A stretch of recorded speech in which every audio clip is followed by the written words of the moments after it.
안녕하세요. 저는 30대 후반 정연아라고 해요. 제가 결혼을 좀 일찍 했는데요. 그만큼 남편이 좋았던 것 같아요. 남편과는 대학 때 만나 연애했고 남편이 저보다 2살 연상으로 저랑 같은 해에 대학을 졸업했는데 졸업하자마자 결혼을 했거든요. 속도 위반을 했다거나 그런 건 아니었어요.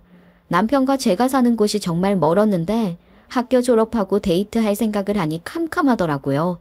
둘 다 취직은 한 상태라 바빠지기도 해서 만나기가 더 힘들어지기도 했고 말이에요. 학교에서 늘 붙어 있다가 그렇게 되니 오래 만났어도 다시 더 애틋해지고 그러더라고요. 그러니 주말이면 좀 쉬고 싶고 피곤하기도 했지만 악착같이 나가서 남편이랑 데이트하고 그랬어요. 그러니 늘 피곤해 절어 있었죠. 남편이랑 데이트 안 하고 바로 퇴근하는 날이면 밥 먹다가 졸기도 하고 저녁 먹고 나면 바로 골아 떨어지기도 하고 그랬어요. 그걸 보시더니 저희 부모님께서 먼저 결혼 이야기를 꺼내신 거예요. 그렇게 피곤해서 어떡하니? 원래 학교고 회사고 간에 1년 차일 때가 제일 힘든 건데 그 와중에 데이트까지 하려니 몸이 나만 할 리가 있나? 그러지 말고 이참에 그냥 결혼을 하면 어떠니?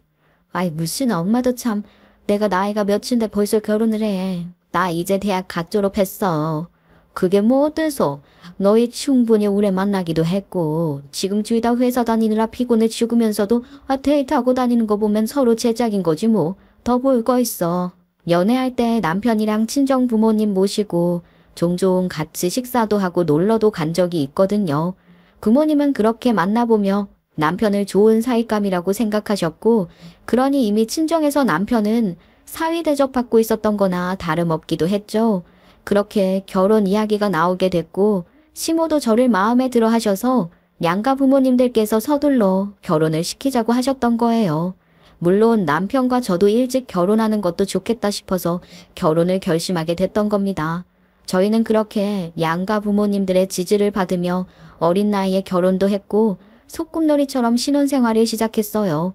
지금 생각해도 그때 그렇게 일찍 결혼한 건 잘했다 싶어요. 그 덕분에 어릴 때 아들, 딸 하나씩 일찌감치 낳아 엄마도 체력 좋으실 때 저희 애들 봐주실 수 있었고 결혼하면서 둘 다 철이 많이 들어서 경제의 관념이나 이런 것들도 일찍 깨우치게 된 것 같거든요. 지금의 생활에도 무척이나 만족하며 살고 있답니다. 시부는 남편이 고3일 때 돌아가셨으니 저는 시부를 직접 뵌 적은 없었고 시모 혼자 계셨는데 홀 시어머니라는 선입견이 무색하게 정 많고 다정하고 좋은 분이세요. 저희 시어머니가 얼굴도 고우시지만 말도 여성스럽게 하시고 항상 단정하고 단아한 모습이 천생여자라는 소리가 절로 나오게 하는 그런 분이시거든요. 저는 좀 털털하고 덜렁거리는 편이라 여성스러운 스타일은 아니고 저희 친정 엄마도 가끔 웃기게 욕도 잘하는 주책바가지 아줌마라서 시모를 처음 뵀을 땐 신기하기까지 했어요. 하여간 시모는 그렇게 좋은 분이신데 하나 있는 시누이는 그런 시모 딸이 맞나 싶게 시모와는 영 딴판이었던 거예요. 시누이는 일단 기본적으로 욕심이 많고 그러니 시기 질투도 장난 아닌 사람이었어요. 남편보다 2살 연상인데 남편한테도 어지간히 누나 대접받으려고 하고 남편이 저한테 좀 잘해주거나 그러면 쌍심지를 켜고 말에 뼈를 심어 비아냥거려야 직성이 풀리는 사람이었죠. 동생이 하나 받으면 본인은 3개 받아야 하는 그런 사람 있잖아요. 저희 시누이가 딱 그런 사람이에요.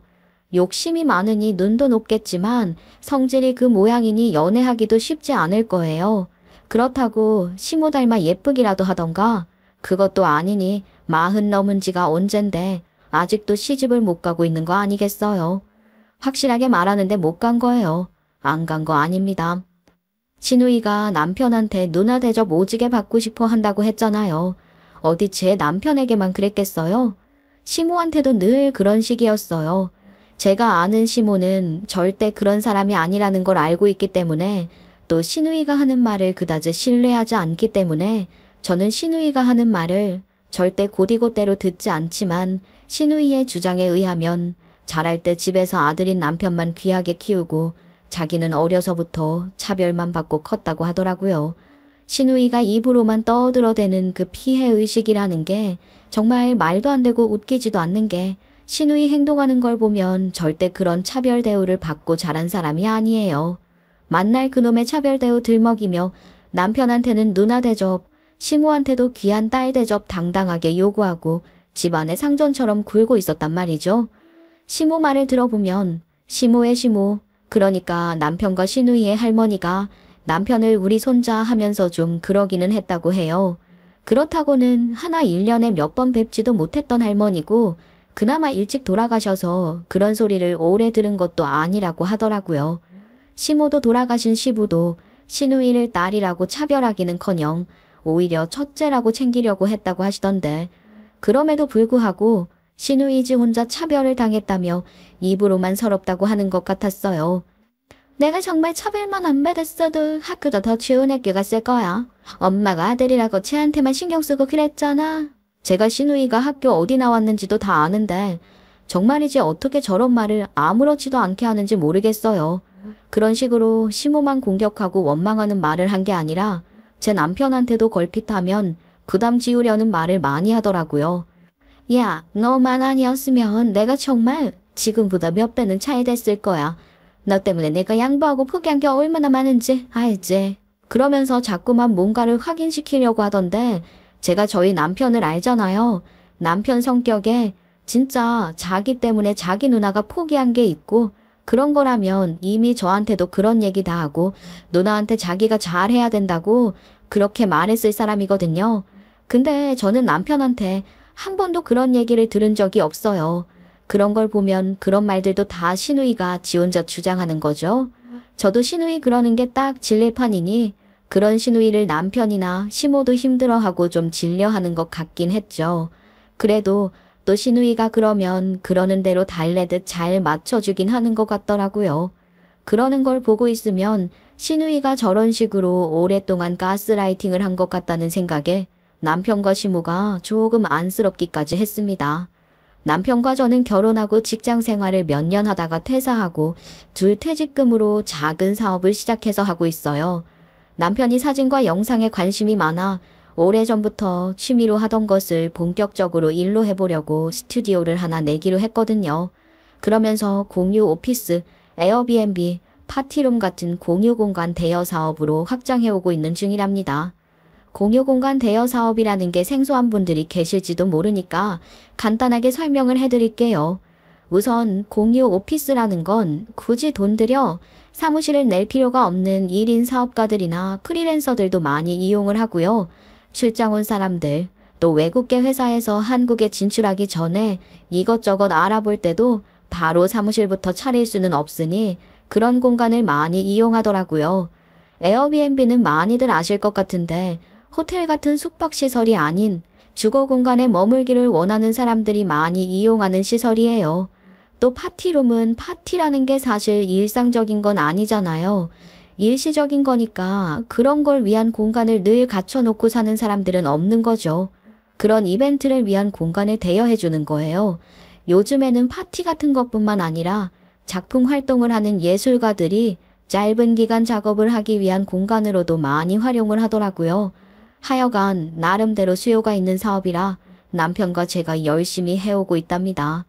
사업이라는 게 그렇잖아요. 월급 받는 거랑 다르니까 바쁠 때는 정말 밥 먹을 새도 없이 정신없이 일할 때도 많고 고달픈 부분이 확실히 있긴 하죠. 그래도 저희 부부는 그런 것도 즐기며 즐겁게 일하고 있는데 시누이는 그런 저희 일을 깎아내리기 바쁜 거예요. 말이 좋아 사업이지. 요즘 같을 땐 더더욱 남의 돈 받는 게 속편한 거야. 그러게 잘 다니던 회사를 왜 때려치고 나와서 고생이야. 이것도 다 저희가 좋아서 하는 거죠 뭐. 그런 마음 없이는 사업 못해요. 즐기면서 하는 거예요. 그게 다 정신 승리하려는 거 아니야? 딱하다 정말.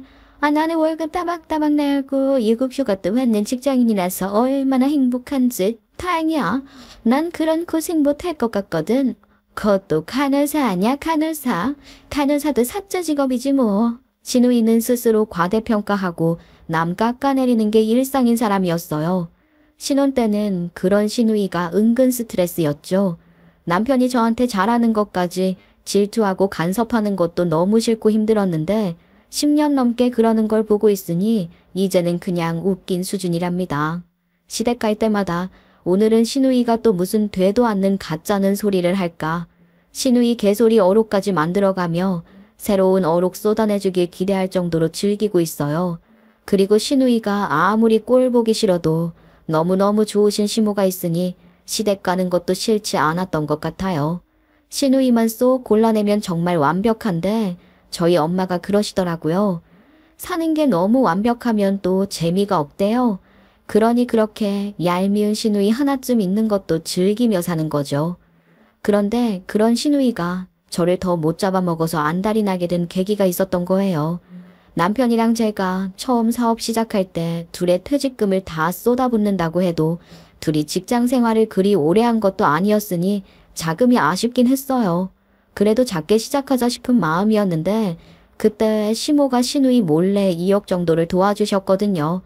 이왕 시작하는 거 제대로 해보라고 도와주신 거였는데 시누이 몰래 해주는 거니까 걔한테는 절대 비밀로 해야 된다고 알면 그 난리치는 거 뒷감당 못한다고 신신당부하셨죠. 그 비밀을 몇 년이나 잘 유지하고 있었는데 세상에 비밀 없다더니 결국 시누이가 그 사실을 알게 된 거예요. 남편 고등학교 때 친했던 친구 중에 남편이랑 똑같이 2살 터울 누나가 있는 친구가 있는데 누나들끼리도 친구고 여전히 교류하며 지내고 있는 친구가 있었어요. 근데 그 친구가 부동산 쪽 일을 하고 있어서 처음 저희가 사업 시작할 때 도움을 좀 받았는데 그 과정에서 어찌어찌 그 친구는 시모가 사업 자금을 도와준 걸 알게 됐고 저희는 그게 찜찜해서 절대 비밀 지켜달라고 그 친구 입단속도 하고 그랬거든요. 그런데 그 친구가 얼마 후 베트남으로 이민을 갔고 그렇게 멀어지니 잊어버리고 살았던 거예요. 그 친구가 최근에 한국에 다니러 왔다가 자기 누나한테 무슨 얘기를 하다가 말실수를 한 모양이더라고요. 그리고 그걸 그 친구 누나가 시누이한테 전하는 바람에 시누이 완전 눈 뒤집혀서 난리도 아니었어요. 그 돈 진짜 엄마가 해준 거야. 세상에. 그래놓고 그동안 몇 년씩이나 감쪽같이 나한테 말도 안 하고 속인 거야. 어떻게 그럴 수가 있어. 시누이는 저희 부부를 소원에 앉혀놓고 시어머니한테도 그렇게 악을 쓰며 소리를 질렀어요. 나도 쓸데 있으니까 이역했죠. 늘 이런 식으로 얘한테만 자꾸 뭐 해주고 그러는데 나 절대로 그냥 안 넘어가. 나도 이역해줘 해달라고. 누군 돈 쓸 줄 모르는 줄 알아. 아주 무슨 유치원생도 아니고 막무가내로 때를 쓰는 시누이한테 시모는 미안하다 소리를 연발하며 달래기 바쁘셨어요. 시모가 거의 빌다시피 시누이 달래서 미친 것처럼 난리치는 건 겨우 주저앉혔는데 그걸 보고 있으니 제가 속이 터져 죽겠는 거예요. 시누이 달래느라 지친 시모가 방에 들어가 누우시길래 제가 얼른 따라 들어가서 자리도 좀 봐드리고 하다가 시모한테 말씀드렸어요. 어머니, 그렇게 저 자세로 달래기만 하시면 안 돼요. 어머니가 뭘 그렇게 잘못하셨다고 미안하다고 하시는 거예요. 제가 보기엔 어머님이 자꾸 그렇게 봐주고 달래버릇하니까 형님도 자꾸 더 저러는 것 같아요. 단호하게 할 땐 단호하게 하셔야 형님도 안 저러지 않겠어요? 그런 말씀을 드리고 있었는데 시누이 그게 분이 덜 풀렸는지 시모방에 따라 들어와 더 따지려고 했던 건지 하여간 시모방문 앞에서 제가 하는 얘기를 다 들은 거 있죠? 그러니 문 벌컥 걷어차고 들어와서는 제 머리채부터 휘어잡고 소리를 지르는 거예요. 이게 손이 시누이 무서운 것도 모르고 시어머니가 네 밥이니? 어디서 시어머니한테 시누이 이간질이야. 이간질이라뇨. 어머님이 잘못하신 것도 없는데 형님한테 그렇게 잘못했다 소리만 하시는 게 보기 안타까워서 그런 거예요. 으큐는 소리 하고 있네. 애초에 네가 이런 식으로 우리 엄마 가스라이팅해서 그 돈 2억도 뺏어간 거지. 내가 모를 줄 아나? 무슨 말씀을 하시는 거예요? 형님, 이것 좀 놓고 말씀하세요. 이게 지금 뭐 하시는 거예요? 왜? 뭐? 아프냐? 이딴 머리채 좀 잡혔다고 그게 그렇게 아프니? 네가 우리 엄마한테 속삭여서 엄마 돈 야금야금 빼내갖고 있는 거 알게 된 내 마음이 더 아프다. 알아? 그러면서 미친 듯이 발광을 하던데 가스라이팅이 뭔지나 알고 그러는 건지 진짜 어이없는 거죠. 시모랑 남편이 간신히 말려서 제 머리채 잡은 시누이 떼어놨고 시모가 또 시누이한테 빌듯이 달래야 했답니다. 그날 생각을 하니 지금도 머리카락이 쭉 뼈서는 것 같아요. 어찌나 야무지게 휘어잡던지 말이에요. 속 터졌지만 어쩌겠어요. 시누이는 시누이고 저는 여전히 일 때문에 바빴거든요. 최근 저희가 운영하는 공유 공간을 이용하는 외국인들이 부쩍 늘었는데 간단한 소통으로는 한계가 느껴졌고 보다 풍성하고 디테일한 소통의 필요성을 느껴 영어 학원 등록까지 했어요. 도시로 여행 오는 외국인 관광객들이 많아졌는데 호텔은 부담스럽다거나 현지인 감성이나 정서를 체험하고 싶어 하는 사람들이 점점 늘어나는 추세더라고요. 저도 사실 여행 가면 좋은 호텔이나 리조트도 좋지만 거기 사는 사람들은 어떻게 사는지 그런 게 더 궁금하기도 해서 일부러 에어비앤비를 숙소로 잡을 때도 많으니까 사람 생각하는 게 비슷한 게 아닌가 싶어요. 하여간 그렇게 외국인들 예약이 끊이지 않으니 그만큼 영어에 대한 필요성도 더 크게 느껴졌던 것 같아요. 그렇게 다니게 된 영어 학원에서 하루는 같은 반 수강생들과 선생님까지 다 함께 문화체험 일환으로 와인 파티를 하고 기념으로 사진도 찍어서 SNS에 올렸는데 시누이가 그 사진을 보고 저랑 같은 반에서 공부하는 남자 한 명한테 꽂힌 거예요. 올키가 올린 사진에 있는 그 남자 말이야. 태그된 거 타고 그 남자 SNS에도 가봤는데 아우 다 비공개여서 뭐 볼 수 있는 게 아무것도 없더라. 뭐 하는 사람이야? 나이는 몇 살인데? 설마 결혼한 건 아니지? 여자친구는 있나? 부모님 뭐 하시는지 그런 것도 알아. 말을 말아야죠. 그 남자 SNS 뒤지고 여기저기 돌아다니면서 털어볼 수 있는 게 없는지 기웃거리다 안 되니까 결국 저한테 꼬치꼬치 호구조사하려고 들더라고요. 형님도 참, 제가 그런 것까지 어떻게 알아요. 개인적인 얘기를 그렇게 많이 하지는 않아서 잘 몰라요. 아, 그래? 근데 회화반 아니야. 그럼 서로 사적인 얘기들도 많이 하고 그러지 않나? 뭐 됐고, 나 그 사람이랑 소개팅 좀 시켜줘. 그 정도는 해줄 수 있지? 솔직히 기도 안 차는 게 일단 그 남자는 30대 후반인데 그보다 훨씬 젊어 보여서 누가 봐도 40대 훌쩍 넘어 보이는 시누이한테 가당치도 않은 사람이거든요. 원체 인물이 좋기도 하고 자기 관리 철저한 타입이라 몸도 좋아요. 스테이셔너리 사업하는 사람인데 규모가 크진 않아도 나름 좋은 평가를 받고 있는 브랜드라 더 잘 될 것 같은 사람이기도 하고요.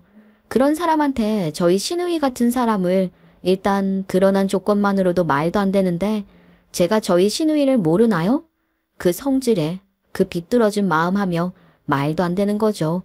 그래서 곤란하다 하면서 안 시켜주고 있었는데 시누이가 저 수업 듣는 시간에 영어 학원까지 찾아온 거예요.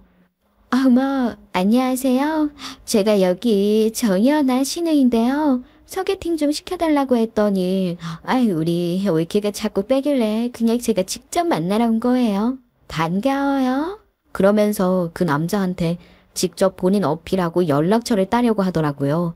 진짜 쥐구멍 어디 있냐 싶었죠. 시누이 그 뻔뻔함에 제 얼굴이 새빨개져서 왜 부끄러움이 내 몫이어야 하는지 화나 죽겠는 거예요.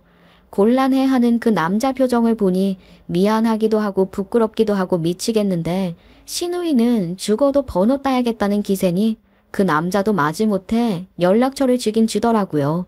나중에 너무 미안해서 따로 사과했는데 웃으면서 시집살이 힘드시겠네요 하는 거예요. 그 남자도 대충 눈치채고는 제가 불편해질까봐 그냥 번호 넘겨줬던 모양이었어요. 고맙게도 말이에요. 그런데 그렇게 번호 따가면 뭐 하겠어요? 데이트 한 번은커녕 깨톡도 씹혔다고 하더라고요. 그런데도 시누이는 정신 못 차리고 괜히 가만히 있는 저만 잡돌이 하는 거예요. 정말 알다가도 모르겠어. 그 남자도 분명히 나한테 호감 있는 것 같았고 연락처도 주고받았는데 이럴 리가 없잖아. 올케 네가 이간질한 거 아니야? 네가 뭐 나 나쁘게 말한 거 아니냐고. 모함한 거 아니야? 형님, 제가 무슨 형님을 모함해요. 그 사람한테 형님 얘기 한마디도 한 적 없어요. 그것도 문제 아니니? 왜? 내가 그렇게 잘난 남자랑 잘 될까봐 샘났어? 질투나? 그래서 그랬네. 뭐라도 좋은 말을 해줬어야 할 거 아니야. 저 그 사람이랑 그 정도로 친하지도 않고요. 그런 얘기는 아무래도 조심스럽죠. 이거 봐. 그러니까 결국 올키가 나 질투해서 해방한 거 아니야. 어떻게 그럴 수가 있어? 내가 네 남편보다 훨씬 괜찮은 사람 만나는 게 그렇게 싫었냐? 진짜 인간성 나오네. 시누이가 되도 않는 소리 하는 거 계속 들어주고 대꾸도 해줬는데 더 이상은 안 되겠다 싶어서 사실대로 말해주고 현실 직시하게 해줬죠. 형님, 사실 제가 괜히 형님 상처받으실까봐 말 안 하려고 했는데요. 그 남자 미인대 출신의 박사학위 하는 30대 초반 여친 생겼어요. 시누이한테 그 남자 시누이랑 비교도 안 될 정도로 괜찮은 여자, 지성과 미모 다 갖춘 어린 여자랑 연애한다고 해줬더니 그제야 입 다물더라고요. 저렇게 남자를 밝히고 좋아하는데 여태 시집은커녕 연애도 못하고 있으니 어쩌나 싶었는데 용케 남자 하나를 만나고 있다고 하는 거예요. 전문대이긴 해도 교수 직함 달고 있는 남자라고 하길래 좀 놀라기도 했어요. 나이가 시누이보다도 몇 살 연상이니 곧 신이겠죠. 그래도 제가 보기엔 저희 시누이보단 좋은 여자 만날 수 있는 사람 같은데 취향이 독특한 건지 잘못 걸렸다 싶었지만 그것도 그 사람 팔자인 거죠. 모쪼록 시누이 데려가 주길 바라는 마음이 간절했습니다. 그렇긴 했으나 만난 지 겨우 5개월 됐다면서 벌써부터 결혼할 거라고 꿈에 부풀어 있는 걸 보니 불안하기도 하고 교수 사모님 된다고 벌써부터 어깨뽕 승천하는 거 보니 안이 꼽기도 하더라고요. 둘 다 나이가 있으니 실제로 결혼 얘기가 오가고 하는 것 같기도 하던데 그 남자가 시누이 실체 알기 전에 빨리 결혼했으면 싶기도 했죠. 그런데 시누이가 저희 집에 와서 어이없는 말을 하는 거예요. 나 곧 결혼한 거 알지? 그래서 말인데 혼수 비용으로 2억만 보태. 니들 사업을 우리 엄마가 2억 해줬으니까 그 돈 나한테 갚으란 말이야. 네 형님, 제가 그 돈을 갚더라도 어머님께 갚는 거지 그걸 왜 형님한테 갚으라고 하시는 거예요? 그거 지금 말이라고 해? 엄마 돈이 내 돈이지 뭘 물어. 몇 년이나 이자 한 푼 안 내고 그 큰 돈 갖다 쓰고 입 싹 닦는 거 생각하면 내가 정말 핫딱지가 나. 정말 염치도 없다고. 응? 이자 받으시려고 해주신 돈도 아니고. 아니, 그것보다 그걸 왜 형님이 그러시냐고요. 내가 이자 내놓으라 소리 안 할 테니까 딱 원금 그대로 2억만 가져와. 내가 이 나이 먹도록 시집도 못 간 건 평생 내 동생한테 양보만 하고 산 탓인 거 옳기도 알지? 그러니까 그 정도 해주는 걸로 그 빚 갚게 해줄게. 시누이는 그놈의 피해자 코스프레, 가스라이팅을 또 시작하는 거예요. 다 모르겠고 시모가 해주신 2억을 자기 혼수 비용 내놓는 걸로 갚으라는 건 말도 안 되는 거라고 생각했어요. 무슨 2억에 누구 집 강아지 이름도 아니고 갑자기 찾아오셔서는 난데없이 2억을 내놓으라고 하시니까 당황스럽네요.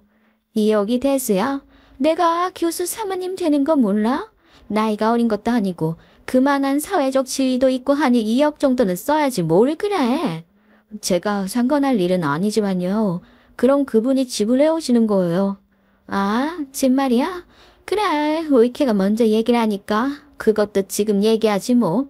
지금 내가 엄마랑 살고 있는 그 아파트가 살기가 좋아서 그 집을 내시는 집으로 하려고. 네? 그게 무슨 말씀이세요? 그 집은 형님 집도 아니고 어머님 집이잖아요.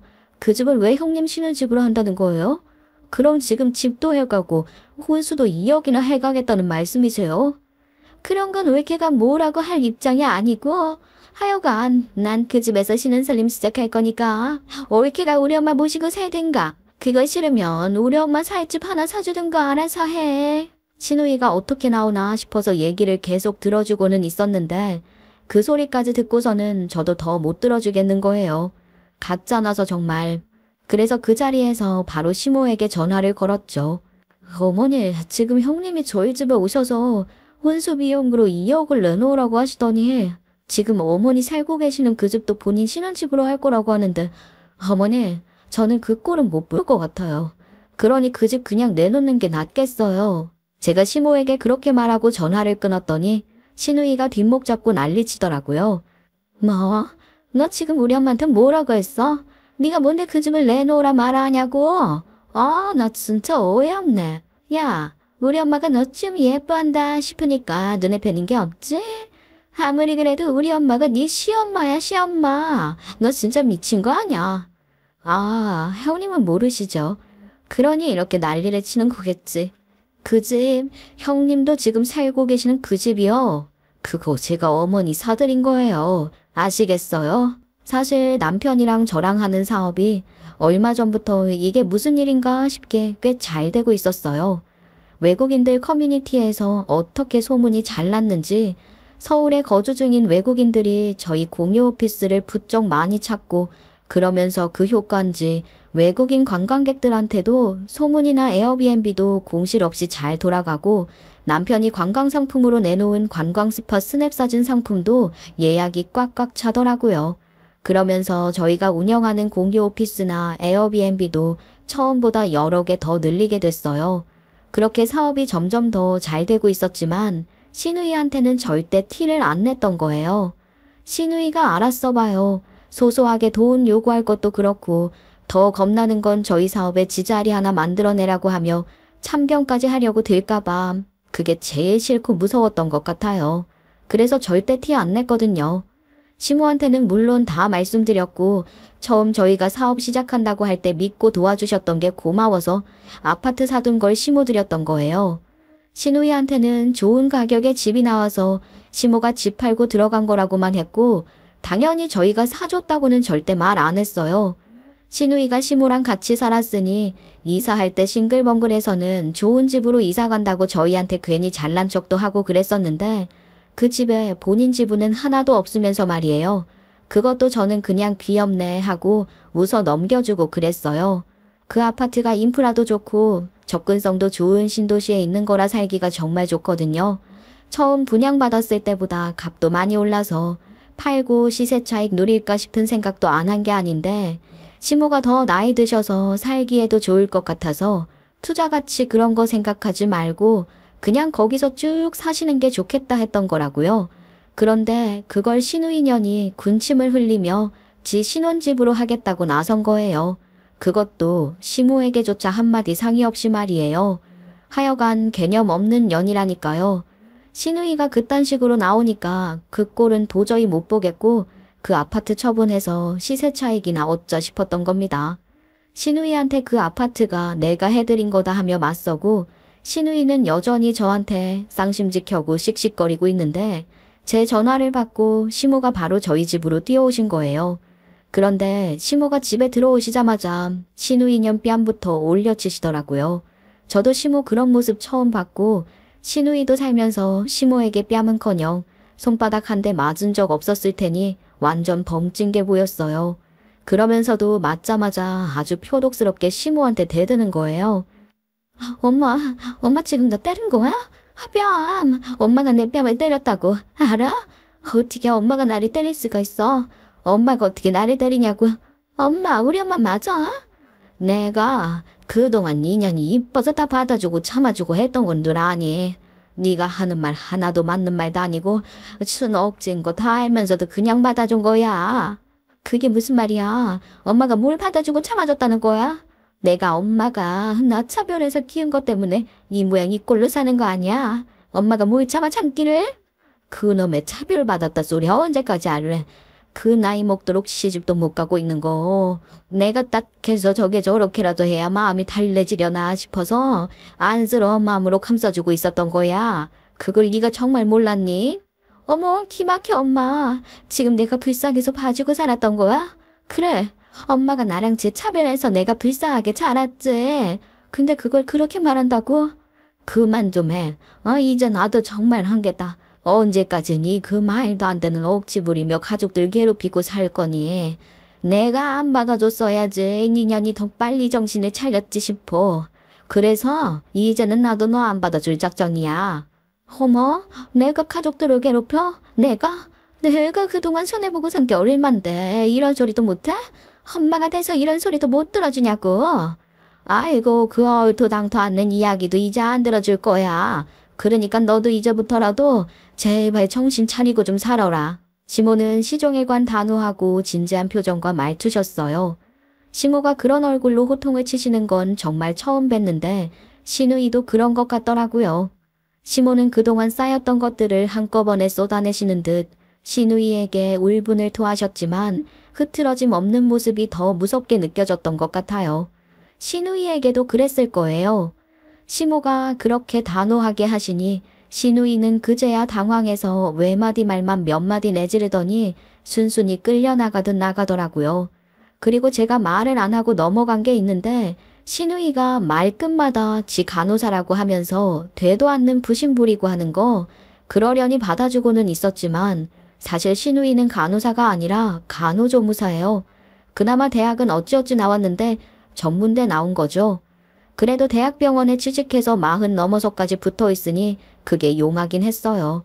하여간 꼴에 대학병원 다닌다고 주변에도 본인 간호사라고 말하고 다니던데 혼담 오가는 그 교수라는 분도 신우이가 간호사인 걸로 알고 있더라고요.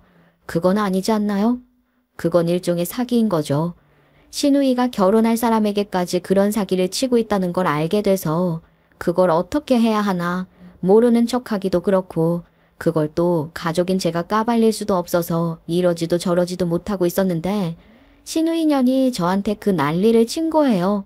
신우이가 저희 집에 와서 그 난리까지 쳤는데 제가 신우이 뭐가 이쁘다고 신우이 상견례까지 가서 앉아있겠어요. 정말 안 가고 싶었거든요.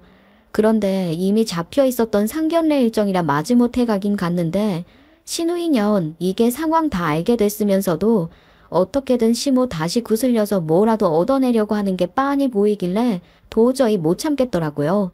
그래서 그 상견례 자리에서 신우이랑 결혼할 그 사람은 물론이고 신우이 예비 시부모까지 다 들으라고 그 사실을 다 폭로한 거예요. 물론 대놓고 폭로한 건 아니고 모른 척하면서 은근슬쩍 까발린 거죠. 그래도 저희 형님은 40 넘어서까지 대학병원에 계속 다니는 게 정말 대단한 거죠. 간호조무사들 그 나이라면 다 그만두거나 요양병원 같은 데 가야 한다던데 얼마나 다행이에요.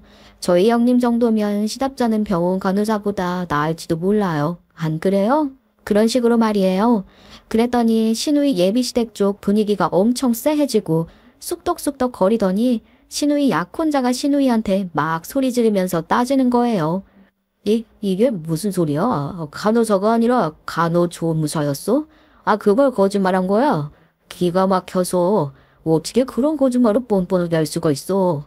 결국 난리가 나면서 상견례도 파토나고 신우이 약혼자는 그 자리에서 파혼 선언하고 없던 일로 하자고 하더군요. 그렇게 교수 사모님 되겠다던 신우이의 야무진 꿈은 산산조각이 난 겁니다.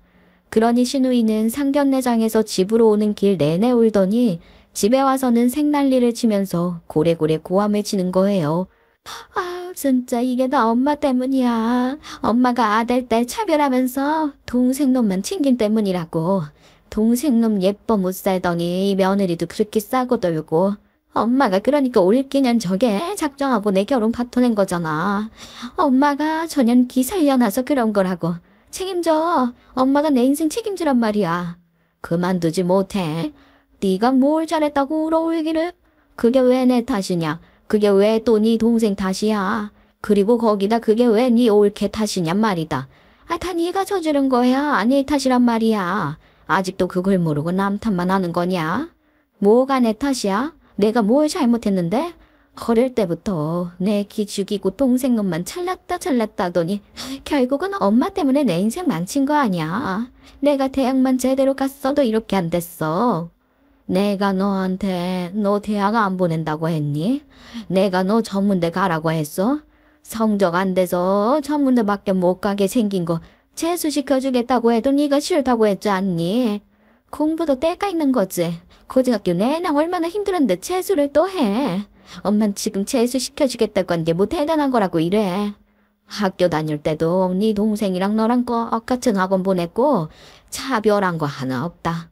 오히려 네가 수학 아예 손 놓고 포기한 것 같아서 너는 과외까지 시켜줬는데 하도 공부를 안 하니 오죽하면 과외 선생이 못 가르치겠다고 포기했던 거 몰라서 그래.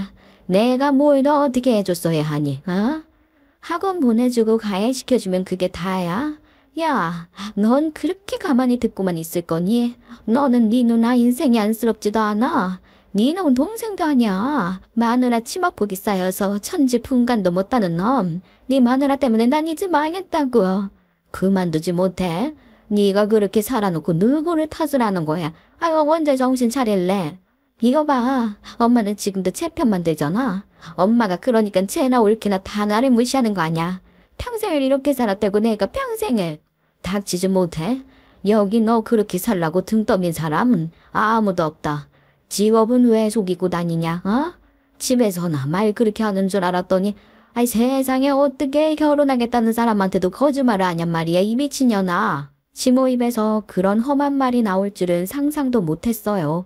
신우이가 하는 꼴이 하도 어이가 없으니 시모도 그 꼴 더는 못 보겠다 싶으셨을 테고 마음 굳게 먹고 말씀하시고 계셨던 건데 신우이가 끝까지 정신 못 차리고 헛소리 하니까 시모도 정말 폭발을 하신 거 아니겠어요. 그러시면서 시모는 신우이를 당장 집에서 쫓아내기까지 하셨답니다. 시모가 얼마나 무섭게 호통을 치셨는지 신우이도 찍소리 못하고 시모 눈치만 살살 보다가 시모한테 몇 차례나 더 호되게 혼이 나고 나서야 짐 싸서 나가더라고요. 신우이는 그렇게 집에서 쫓겨났고 시모나 저희 부부는 물론이고 초중딩인 저희 아들 딸한테까지도 전화나 문자를 수십 수백 통씩 하며 스토킹 짓을 한 거예요. 스토킹이 얼마나 무서운 건데 스토킹 범죄가 궁극에 얼마나 무서운 일로까지 번지는지 뉴스를 통해 수도 없이 보아오고 있잖아요. 신우이는 문자로 자기를 받아줄 것을 부탁하며 빌다가 안 받아주면 어떻게 할 거라는 식으로 협박까지 했고 저희 애들 학교나 학원 근처에서 애들 사진을 찍어 보내며 애들한테 직접 가서 고모 도와달라고 부탁해야겠냐. 올케가 알아서 엄마 좀 설득하라는 식으로까지 했는데 이런 식으로 애들 건들기 시작하니 저도 눈 돌아가더라고요. 바로 변호사 찾아갔는데 신우이가 하는 짓은 명백한 스토킹이고 가정폭력이라고 하더군요. 그래서 처벌할 수 있게 해달라고 했죠. 그런데 우리나라에서는 아직까지도 성폭력 범죄나 정보통신망법에 명시된 범죄만 가정폭력으로 인정하고 있다고 하는 거예요. 신체 공격이 없는 가족 스토킹은 범죄로 처벌하기 무척 까다롭고 어렵다면서 말이에요. 그러니 일단 접근금지 가처분 신청을 하고 그걸 어길 시 계속 벌금을 물리는 것으로 처벌받게 하는 게 최선이라고 하길래 그동안 신우이가 시모, 저희 부부, 저희 애들한테 보낸 문자와 전화 기록 등을 다 증거로 제출해 접근금지 받아냈어요. 그리고 시모는 잠깐 저희 집으로 피신시켜 지내시게 하고 있답니다. 접근금지 처분을 받고도 정신 못 차리고 또 스토킹 하길래 바로 벌금 때렸더니 그제야 심각성 인지하고 잘못했다며 비는데 접근금지는 한 번 벌금 처벌을 받아도 또 어기면 또 벌금을 내야 하는 거거든요. 신우이도 그런 거 찾아보고 알게 됐는지 법을 어기지 않는 한도에서 용서 빌고 별짓을 다 하는 거예요. 저희 아파트 출입문이랑 남편 스튜디오 등 저희 눈에 띄는 아주 잘 보이는 곳에 현수막을 걸어둔 거 있죠? 미안하다 잘못했다. 그런 문구 커다랗게 써서 말입니다. 살다 그런 짓까지 하는 사람 처음 봤어요. 지나가는 사람들 그거 보고 다 수근거리는데 저나 제 남편에게 하는 말이라는 건 저희만 알겠지만 그래도 너무 창피했어요. 접근금지 처분을 받으면 100m 내로 접근을 하면 안 되거든요. 그러니까 처음엔 100m 밖에서 피켓 만들어서 흔들고 어렴풋이 그러는 걸 보기도 했는데 지도 그렇게 해보다가 안 되겠다 싶었는지 그렇게 현수막을 걸어놓은 거예요. 그렇게 별의별 방법을 다 동원해서 집에만 들여보내달라고 빌었지만 가족 중 누구도 신우이를 받아줄 마음이 없고 안쓰럽다고 생각하지도 않아요. 사실 시모가 마음이 약해지시진 않을까. 그래서 또 저러다 신우이를 받아준다고 하시는 건 아닐까 걱정했는데 오히려 저보다도 시모가 더 완강한 자세로 나오셔서 안심이 됐어요. 아유 저렇게 현수막 붙이고 저러는 건 처벌할 방법이 없는 거니? 아유 저게 진짜 뭐 하는 짓이야. 저거야 뭐 본인이 돈 내고 거기 걸겠다고 하는 거니까 막을 길이 없죠. 불법 현수막이 아니니까요. 근데 형님도 참 대단해요. 아예 어떻게 저런 걸 붙일 생각을 다 했는지 말이에요. 예, 그러면 나도 그 옆에다가 현수막 하나 걸게 해다오. 어림없으니 쓸데없는데 돈 쓰지 말라고 커다랗게 써서 붙여놓고 싶구나. 어머님도 참, 그래도 어머님이 냉정을 의지하셔서 너무 다행이에요. 저나 애비나 어머니 걱정을 많이 했거든요. 걱정 마라. 나는 절대로 마음 약해질 일 없어. 내가 그동안 걔를 다 받아줬던 것도 걔가 딱해서 그런 건데. 그래, 그게 결국은 내가 마음이 약했다는 얘기겠지. 아이 그렇지만 걔한테 끌려다니기만 했던 건 아니니까 그런 걱정은 할 것 없어. 네 어머니, 애비도 처음에는 좀 힘들어하는 것 같더니 이젠 딱 마음 정리한 것 같더라고요. 그래, 나보다 애비가 마음이 더 약해. 지 누나가 애한테 얼마나 이상한 소리를 많이 했는지. 아유, 내가 애비 생각해서라도 더 빨리 마음에 단호하게 먹었어야 했는데, 아유. 이제라도 형님이 정신 차리고 열심히 잘 작정을 하셔야 할 텐데 말이에요. 그러게나 말이다. 너 대체 어떻게 생겨먹은 앤지? 나도 이제 모르겠다. 그냥 아무 상관없이 신경 끄고 살고 싶어. 그런 마음인 건 시모뿐만 아니라 저희도 마찬가지였어요. 신우이가 어디서 뭘 하며 어떻게 살든 솔직히 관심도 없고 알고 싶지도 않았거든요. 그런데 그게 또 그런 게 아니잖아요. 신우이 이야기가 들려오던데 그게 또 좋은 소식이 아니더라고요. 신우이가 최근 간호조무사로 일하는 대학병원에서도 잘렸다고 하는 거예요. 잘린 사유 듣고 더 어이없었고 신우이 저거 인간 되려면 아직 멀었다 싶었죠. 신우이가 수술실에서 셀카를 찍어 SNS에 올린 게 걸려서 잘렸다는 겁니다. 거짓말해서 파혼당하고 집에서까지 쫓겨난 주제에 그 와중에도 지 수술실 들어가는 간호사로 보이고 싶어서 SNS에서 깝치다가 신우 상황 다 알고 있는 친구가 보다 못해 병원에 고발했다고 하더라고요. 간호조무사는 애당초 수술실에 들어가는 것 자체를 할 수가 없는 거거든요. 신우이가 그 사진 올린 건 신우이의 SNS 부계정이었는데 그건 신우이가 간호조무사인 걸 모르는 사람들이랑만 팔로우하며 허언증 망상증을 펼치는 계정이었고 신우이 절친이라는 그 친구도 우연히 신우이 부계 알게 되어 본인도 부계로 팔로잉하고 있었던 건데 그 처지에 거기서 그 꼴값 떨고 있는 걸 보니 한심해서 손절할 생각으로 병원에 고발하고 손절했다고 하네요. 수술실에서 생파하며 셀카 찍어 올린 간호사, 그런 뉴스를 종종 보긴 하지만 신우이 사건은 기사화된 건 아니고 부동산 한다던 저희 남편 친구 있잖아요. 저희 사업 시작할 때 자문도 해주고 베트남으로 이민 갔다던 그분이요. 그분 누나가 신우이랑 친구니까 신우이가 그 누나 붙들고 하소연을 좀 했나 보더라고요. 그래서 그 얘기가 저희 귀에까지 들어온 거예요. 아니 형님 정말 제정신 아니다. 무슨 아무리 부계정이라고 해도 얼굴 다 드러내놓고 하는 SNS에 수술실 셀카를 올려? 그렇게 간호사인 척하고 싶은 거야? 정말 이해 안 된다. 누나가 어디 이해되는 행동을 하는 사람이야? 아유, 나는 오히려 잘 됐다 싶기도 해.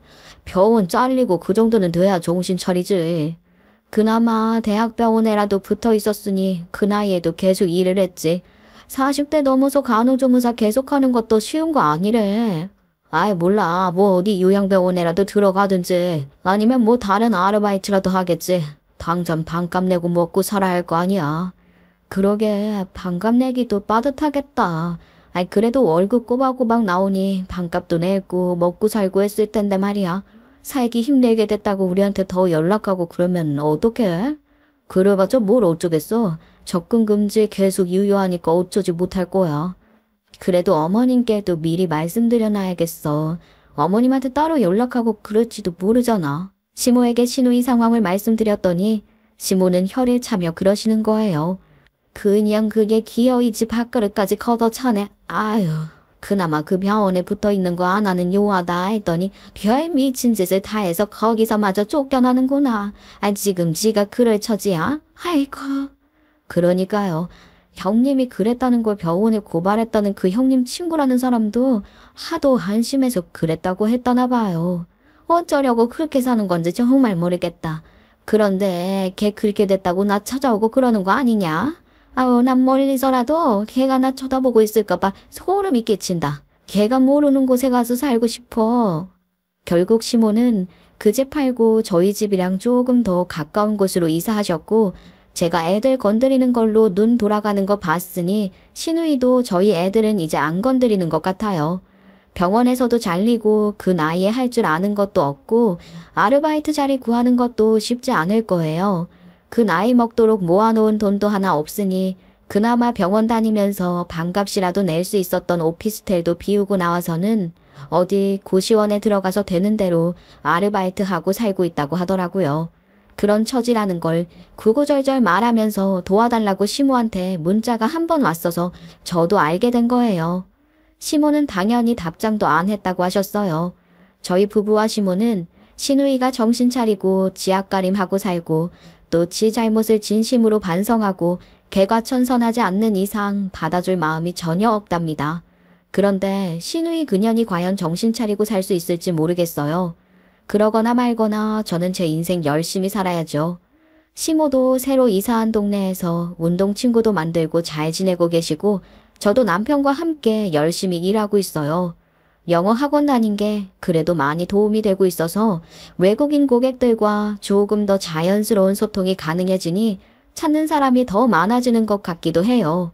지금에 만족하지 않고 항상 발전하는 제가 되기 위해 앞으로도 끊임없이 노력하며 열심히 살 거랍니다. 여러분, 오늘 제 이야기 이렇게 끝까지 들어주셔서 너무 감사드려요. 사실 제가 제 친구들 붙들고도 이런 얘기 이렇게 자세하게 한 적이 없거든요. 아무리 그래도 집안 망신이다 싶어서요. 근데 이렇게 오늘 다 얘기를 하고 나니 너무 후련해요. 아무래도 찜찜한 마음이 내내 있었던 것 같은데 이렇게 얘기를 하다 보니 제가 잘못한 것도 하나 없고 제가 찜찜하게 생각해야 할 게 하나도 없다는 걸 확실히 알게 됐어요. 이렇게 후련한 마음이 될 수 있게 잘 들어주신 여러분 정말 감사합니다. 항상 건강하시고요. 좋은 일들만 가득하시길 바랄게요.